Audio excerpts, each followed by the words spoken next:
Hi friends, അസ്സലാമു അലൈക്കും. Welcome back to my channel. ഇന്നത്തെ എൻ്റെ റെസിപ്പി എന്ന് പറയുന്നത് ചിക്കൻ ഡ്രൈ ഫ്രൈ ആണ്. റെസ്റ്റോറൻറ്റിൽ നിന്ന് കിട്ടുന്ന അതേ ടേസ്റ്റിൽ നമുക്ക് എങ്ങനെ ചിക്കൻ ഡ്രൈ ഫ്രൈ ഉണ്ടാക്കാമെന്ന് നോക്കാം. ഇതിനായിട്ട് ഞാൻ 1/2 കിലോ ചിക്കൻ ചെറിയ പീസസ് ആയിട്ട് കട്ട് ചെയ്ത് നന്നായി കഴുകി അതിനുശേഷം കുറച്ച് നേരം വെള്ളമൊക്കെ വാർന്നതിന് ശേഷമാണ് മാഗ്നേറ്റ് ചെയ്യുന്നത്. ഇതിനായിട്ട് ഞാൻ ഒരു മുട്ട ഒഴിച്ച് കൊടുക്കുന്നുണ്ട്, 1 ടീസ്പൂൺ ഇഞ്ചി പേസ്റ്റ്, അതുപോലെ തന്നെ 1 ടീസ്പൂൺ വെളുത്തുള്ളി പേസ്റ്റ്, 1 ടീസ്പൂൺ കുരുമുളക് പൊടി, 1.5 ടേബിൾ സ്പൂൺ മൈദപ്പൊടി, 1 ടേബിൾ സ്പൂൺ കോൺഫ്ലവർ. ഇനി ഇതിലേക്ക് 1 ടീസ്പൂൺ വിനാഗിരി ഒഴിച്ചു കൊടുക്കുക, 1 ടേബിൾ സ്പൂൺ സോയാ സോസ്. ഇനി ആവശ്യത്തിനുള്ള ഉപ്പ് ഇട്ട് ഇത് നന്നായിട്ട് മിക്സ് ചെയ്ത് കൊടുക്കണം. അപ്പോൾ ഈ ഒരു ചിക്കന് നമുക്ക് കുറച്ച് നേരം റെസ്റ്റ് ചെയ്യാൻ വെക്കാം.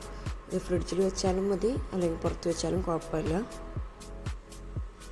അപ്പോൾ ഇനി ചിക്കൻ ഫ്രൈ ചെയ്യാനായിട്ട് ഞാൻ ഇവിടെ ഓയിലൊക്കെ നന്നായിട്ട് ചൂടാക്കി എടുത്തിട്ടുണ്ട്.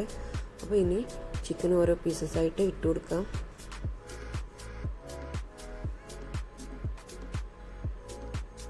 ഓയിൽ നന്നായിട്ട് ചൂടായിരിക്കണം ഈ ചിക്കൻ ഇട്ട് കൊടുക്കുമ്പോൾ, ഇല്ലെങ്കിൽ നമ്മൾ അതിൻ്റെ മുകളിൽ കോട്ട് ചെയ്ത് വെച്ചിരിക്കുന്ന മൈദപ്പൊടി കോൺഫ്ലവറൊക്കെ ഇളക്കി പോരാനുള്ള ചാൻസ് ഉണ്ട്. അപ്പോൾ ചിക്കനൊക്കെ ഇട്ട് കൊടുത്തതിന് ശേഷം ഒരു സൈഡ് നന്നായിട്ട് കുക്കായതിന് ശേഷം നമുക്ക് തിരിച്ചിട്ട് കൊടുക്കാം.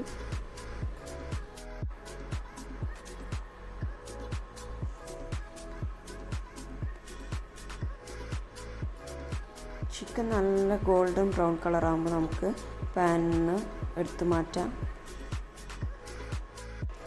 ഈ ഗ്രേവി തയ്യാറാക്കാനായിട്ട് ഞാൻ ഓയിലിലേക്ക് ഓരോ ടീസ്പൂൺ വീതം ഇഞ്ചി വെളുത്തുള്ളി ചെറുതാക്കി അരിഞ്ഞ് ഇട്ട് കൊടുക്കുകയാണ്. ഇതൊന്ന് പച്ചമണം മാറുമ്പോൾ നമുക്ക് ഒരു വലിയൊരു സവാള ചെറുതാക്കി അരിഞ്ഞത് ഇട്ട് കൊടുക്കണം.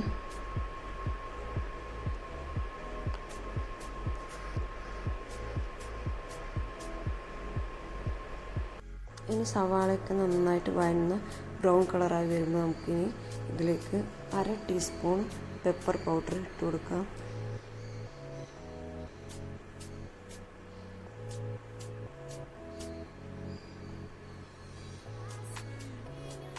ഇതിലേക്ക് കുറച്ച് വലിയ പീസാക്കി കട്ട് ചെയ്ത് വെച്ച സവാള ഇട്ട് കൊടുക്കാം.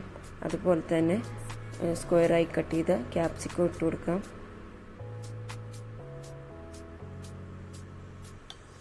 അര ടീസ്പൂൺ സോയാ സോസ്,